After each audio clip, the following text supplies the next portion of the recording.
ریاضیات جماعت سال دوم کے پہلے سبق کے دوسرے حصے میں آپ کو خوش آمدید کہتی ہوں۔ ہم سیکھ رہے ہیں مطابقت کے اصول۔ سبق کے پہلے حصے میں ہم نے سیکھا کہ مطابقت عربی زبان کا لفظ ہے جس کے لغوی معنی موافقت، مشابہت یا برابری کے ہیں۔ گرامر کی اصطلاح میں فاعل کا مفعول، ضمیر اور صفت کے ساتھ درست استعمال مطابقت کہلاتا ہے۔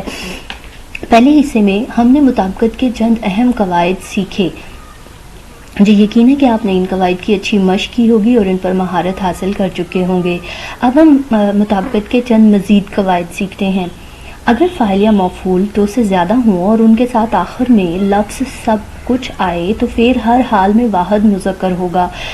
اس جملے میں تمام اسم جمع ہیں مگر لفظ سب کچھ کی مناسبت سے فعل واحد مذکر لایا گیا ہے، جبکہ اس دوسرے جملے میں تمام فاعل تو واحد ہیں مگر فعل آخری اسم کے مطابق نہیں بلکہ سب کچھ کی مناسبت سے واحد مذکر لایا گیا ہے۔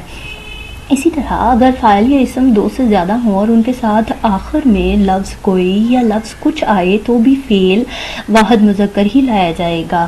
اس جملے میں اختر، حامد، نعیم اور اسلم چار اسم موجود ہیں مگر فعل جمع مذکر کی بجائے لفظ کوئی کی مناسبت سے واحد مذکر لایا گیا ہے، اور اس دوسرے جملے میں لفظ کچھ کی مناسبت سے فعل واحد مذکر ہی لایا گیا ہے۔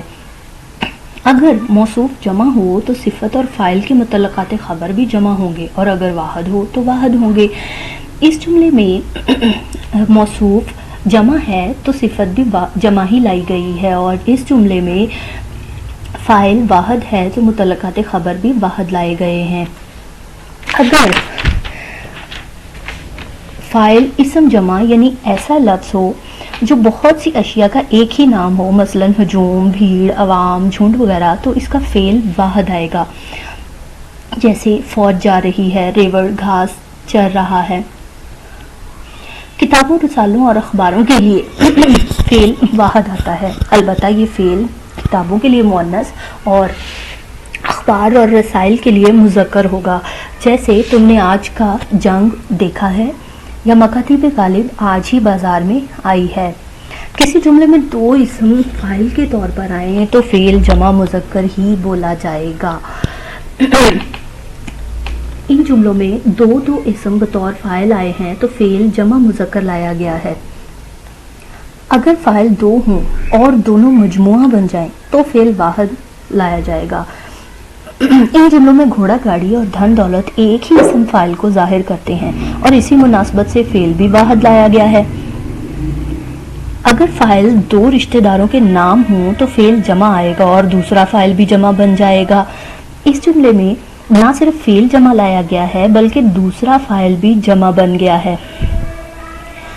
اگر فاعل دو رشتہ داروں کے نام ہوں اور دونوں کے درمیان حرف عطف یعنی اور واو موجود ہو تو فعل جمع آئے گا، البتہ دوسرا فاعل اسم واحد ہی رہے گا۔ مثلا ان جملوں میں دو فاعل کی موجودگی میں فعل تو جمع لایا گیا ہے مگر حرف عطف کی مناسبت سے دوسرا فاعل جمع نہیں بنایا گیا۔ اسی طرح اگر فاعل دو یا دو سے زیادہ اسم ضمیر ہوں تو فعل جمع ہوگا۔ ان جملوں میں دیکھا جا سکتا ہے کہ دو اسم ضمیر فاعل کے طور پر آئے ہیں تو فعل جمع لایا گیا ہے۔ اسم ضمیر جمع متکلم یعنی ہم کی مذکر اور مؤنث دونوں حالتوں کے لیے فعل کی صورت یکساں طور پر جمع مذکر ہی رہتی ہے۔ مثلا عورتوں نے کہا ہم آتے ہیں یا مردوں نے کہا ہم آتے ہیں، دونوں صورتوں میں فعل کی صورت جمع مذکر ہی ہے۔ اور اسی طرح جب اسم ضمیر واحد متکلم یعنی میں کے لیے فعل فاعل کے مذکر یا مؤنث ہونے کے مطابق ہوگا، مثلا اگر خاتون بولے میں کھانا کھا رہی ہوں یا مرد بولے میں کھانا کھا رہا ہوں۔ اسم ضمیر واحد حاضر، جمع حاضر یعنی تم اور آپ، اور واحد غائب اور جمع غائب یعنی وہ کے لیے فعل کی صورت فاعل کے مطابق ہی آئے گی۔ مثالیں آپ کے سامنے ہیں تو عزیز طلبہ، مجھے یقین ہے کہ یہ لیکچر آپ کے لیے بہت مفید ثابت ہوگا اور آپ اپنے امتحان کی بہترین تیاری کے لیے اسے مؤثر پائیں گے۔ اگلے سبق تک کے لیے خدا حافظ۔